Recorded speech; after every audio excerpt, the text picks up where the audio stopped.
Hey guys, it's me Ida. Welcome back to my channel. Thank you guys so much for watching, and today I'm going to talk about ingredients to avoid for low porosity and or protein sensitive hair, and some of these tips are also just to avoid just for like curly hair in general or to minimize your use for that. Okay, so the first ingredient that I avoid for my kinky, curly, low porosity, protein sensitive hair are sulfates. And so sulfates are cleansing agents that are found in shampoos, and a lot of times they have the word sulfate in them, and they're basically really harsh cleansing detergents. The purpose is to wash away any dirt, product buildup, your natural oils, but with our type of hair, it's really dry naturally, and especially for low porosity hair, we have such a hard time absorbing the moisture in our hair. We don't want to strip it away too much because it takes such a long time to absorb moisture in your hair. When I do experience product buildup, I will add a shampoo, but a really hydrating one that has mild, gentle cleansing agents in there. I am going to put up a list of cleansing agents that are better to use for curly, kinky hair with low porosity hair as well, but it's not going to entirely strip all your natural oils away. It's just going to remove like the dirt and the product buildup. I'm going to put up links in the description box below with all my favorite products when it comes to cleansing conditioners, shampoos, conditioners, and all that, so you can definitely take a look over there. So really the key is to cleanse your hair properly, but you don't want to completely strip your hair and leave it really stripping and dry. And that's why you always hear the term sulfate-free shampoos are really good for curly hair, because they are less stripping. But also keep in mind that there are some harsh cleansing ingredients in shampoos and cleansers that are not sulfates, but they are still just as harsh. Sometimes it's all about just trial and error, and you really won't know unless you try it out. Okay, so second ingredient to avoid for low porosity hair are silicones.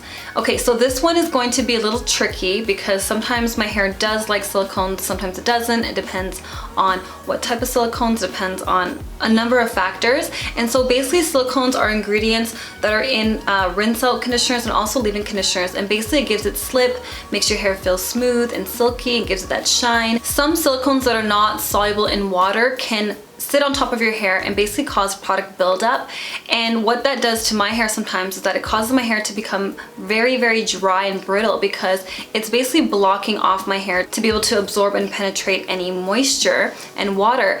And basically because low porosity cuticles are already laid flat and tight, you don't really want anything to be sitting on top of your cuticles to prevent any moisture or water absorbing into your hair. Some of them, they do wash away with water after you rinse out your hair, and so those ones are usually better for low porosity hair. However, there are some people that have low porosity hair and they love silicones, even the ones that don't rinse off. I never understood that for the longest time, but now I understand, because what I've noticed now in my hair is that I'm able to kind of get away with using silicones a lot more now in my hair journey than I was in the beginning, and I think it's because now my hair is able to retain moisture a lot longer than before, and so I don't have to moisturize my hair every single day like I used to before. It's kind of like a sealant, right? Because it's sitting on top of your hair. If your hair is able to retain moisture for at least like 3-4 days or even for a whole week, then silicones might not be a bad idea to use as a sealant because you don't really need to moisturize your hair so often. Also, the one thing that I don't really like about silicones as well is that you have to clarify your hair a little bit more often than you would if you weren't using it, and I really don't like to clarify my hair more than I have to because it does strip out your hair as well. All my products are silicone free except for some of my deep conditioners. They have a small tiny amount of silicone. It doesn't really cause my hair to have product buildup, but I can see that if I used it more often it would in the long run. A lot of products have silicone, especially rinse out conditioners. They have a lot of silicones that are not water soluble, and that's kind of why I actually stopped using rinse out conditioners in general, and I just go straight from my shampoo to my deep conditioner. And also, just to kind of skip a step, save yourself some time and some money. Okay, so some other ingredients to avoid are mineral oil, waxes, petroleum. Those are just gonna sit on top of your hair and they're not going to penetrate into your hair at all. I mean, if you have like high porosity hair, like you might like it because you're trying everything you can to keep that moisture in your hair. For low porosity hair, it's kind of the opposite. You want to focus on actually getting product into your hair. I always use a sealant in my hair regardless because I do want to keep the moisture in my hair a bit longer. I don't want to have to re-moisturize my hair so often, but you can still seal in your hair without these type of ingredients, and then you can prevent product buildup at the same time and then continue to re-moisturize your hair. So you also want to avoid certain alcohols in your hair, so you want to also focus on avoiding things that are gonna dry out your hair even further. Just like how we talked about cleansing agents, you wanna stay away from drying alcohols. So I'm gonna put up a list of short chain drying alcohols, and basically these are the ones that you wanna avoid, and they're really, really drying for your hair. And you might be able to get away with using like a tiny amount in a formula, but for the most part, you wanna kind of avoid that, and you don't wanna get that mixed up with good alcohols. So I'm gonna put up a list of the good alcohols that you definitely wanna incorporate in your hair, and they're found in a lot of conditioners. They're also known as long chain alcohols or fatty alcohols, moisturizing alcohols, and they're usually like the top like 5 ingredients I've noticed like in conditioners, and they really do moisturize your hair and they leave your hair feeling soft and moisturized. You just wanna make sure you know the difference and which ones to avoid and which ones to actually use in your regimen. If you have low porosity hair, you may also have protein sensitive hair, and it's not always the case, but it can be the case sometimes depending on your other hair characteristics in your hair. But you definitely still want to always incorporate protein in your hair, but maybe less often if you are protein sensitive. And also depends what type of proteins you are using in your hair. So for instance, if you have low porosity hair, again, your cuticles are laid really flat and tight. And so if you're using a bigger size protein, it's going to sit on top of your hair and it's going to cause product buildup. And you definitely don't want that because it's going to be hard to absorb product into your hair, and it's going to possibly make your hair feel really hard, brittle, dry. You want to stick to smaller size proteins, and you also want to make sure you're not using too much protein in your regimen because you want to avoid protein overload. So I do have a lot of videos on protein, so I will leave the links below and you guys can definitely take a look into that if you want more detailed information. So I've noticed for my hair, I can get away with using silk amino acids and hydrolyzed wheat protein, but I can't use them too often. And coconut oil is not a protein, but it does kind of act like a protein because it does retain protein in your hair and it prevents protein loss. So for me, my hair does not like coconut oil at all. I use it one time and my hair is super stiff, super brittle. And so I noticed that people that have, and this is not always the case, but I noticed that people that have coarse textured hair, their hair does not get along too well with coconut oil. But that's not always the case, but that's what I've noticed. And yeah, so basically, keep in mind that it's not all about if you have low porosity hair. You have to keep in mind what kind of hair texture do you have, because that does play a big role. So either way, you have to be careful with proteins if you have low porosity hair. Also, avoiding heavy butters and heavy oils can be very beneficial for low porosity hair. And this is not for all types, because I do know some people that have low porosity hair that actually love heavier oils and heavier butters.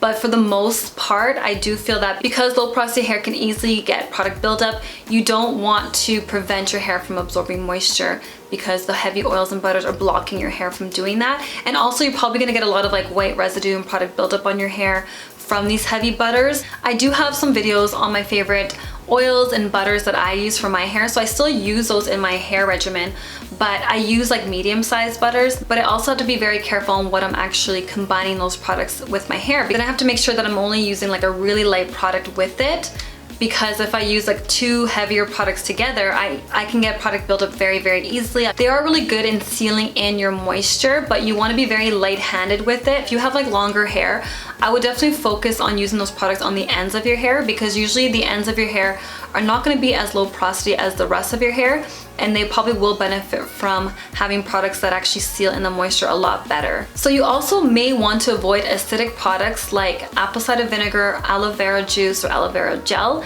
And this is not always the case. They have a lower pH level, and basically they are going to help close your cuticles, because your cuticles are already closed and you're trying to kind of open them a little bit or raise them a bit so that you can actually absorb moisture. This might further close down those cuticles and then kind of make it even more difficult for you to absorb in your moisture. When you actually combine these ingredients with other ingredients, like in your deep conditioner or in your clays, because you're mixing it with something that already has like a higher pH level, it does work in your hair a lot better because it's not too acidic and your hair is able to still absorb the moisture. So what I've noticed in my hair and a lot of other people that have low porosity hair is that they don't really like using these ingredients alone in the pure form. Flaxseed gel in my hair it just does not work at all. I've tried it so many different ways, so many different recipes and different formulas. It makes my hair feel really hard, and I always get white flakes in my hair after using it, even if I just use a small amount. And I've noticed that other people with low porosity hair have experienced the same thing. There are some people out there that love flaxseed gel and they do have low porosity hair, so I don't want to, you know, prevent you from trying it out. I'm just sharing my experiences with you, but I've tried it so many times and I really really want it to work so bad because it's natural and it's just affordable and it's easy to make, and I've seen such amazing results on other people on YouTube. There is some protein in flaxseed gel. I can feel my hair becoming really strengthened and hard, and also there's always like that white cast in my hair, and it just causes white flakes every single time. And so I definitely want you to still give it a try if you haven't, because just because you have low porosity hair doesn't mean it's not going to work out for you just because it didn't work out for me. But I just wanted to share my experience on what doesn't work for my low porosity hair. Although henna is not really considered like a protein, it is like known to strengthen the hair and kind of fill in the gaps and cuticles in your hair. But I have noticed that some people that have low porosity and protein sensitive hair, they actually like henna when they actually mix it in with conditioner. And so I think again it's one of those ingredients where you get better results when you actually mix it in with other ingredients instead of using it in its pure form.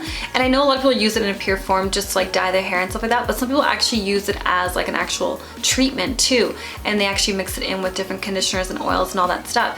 Even though I said that my hair hates coconut oil, sometimes I can get away with using a small amount if it's mixed in with a conditioner.